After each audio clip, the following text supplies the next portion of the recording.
지난해 지방세법 시행령이 개정되면서 수백여 년 이어온 전통사찰의 토지도 종합부동산세 대상에 포함돼 우려의 목소리가 높습니다. 조세평등을 앞세워 불교계만 차별했다는 논란이 일고 있는데요. 지방세법 시행령 개정안 문제점과 쟁점을 오늘부터 차례로 짚어보겠습니다. 이은하 기자입니다.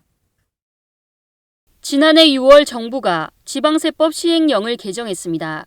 분리과세 대상인 비영리사업자의 범위를 22조에서 22조 2호로 한정해 개정하면서 창건 이후 짧게는 반백년, 길게는 1000년 넘게 이어온 전통사찰의 토지들이 높은 재산세와 종합부동산세 부과 대상에 포함돼 우려의 목소리가 높습니다.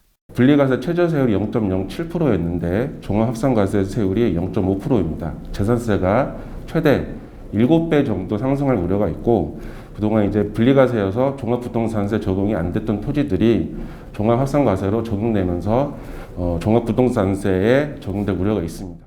분리과세 대상으로 최저 0.07%의 재산세율을 적용받던 대부분의 사찰 토지들이 종합합산과세 대상으로 전환돼 최대 0.5%라는 높은 세율을 적용받을 수 있다는 겁니다. 더 심각한 문제는 분리과세 대상일 때는 내지 않던 종합부동산세를 내야 한다는 데 있습니다.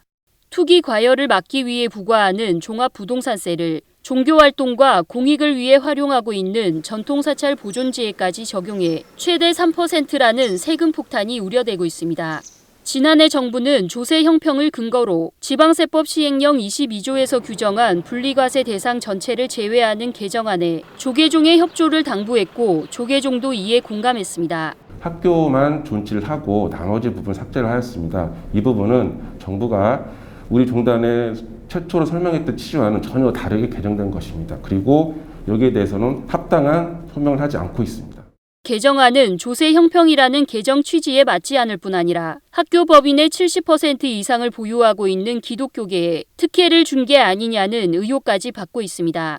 다수의 기독교계 학교 법인에는 면세 혜택을, 창건 당시부터 수백 년 동안 이어온 전통사찰 보존지에는 고율의 투기세율을 적용한 정부의 이중잣 때 조계종은 주무부처인 국무총리실과 협의해 시행령을 개정 이전으로 되돌리겠다는 계획입니다. 최소한의 유지비를 받고 지역민에게 임대하고 있는 전통사찰 보존지에 수익사업과 유료사용이라는 모호한 과세 규정을 적용한 데 대해서도 행정안전부의 유권 해석 변경도 함께 진행한다는 계획입니다. BTN 뉴스 이은하입니다.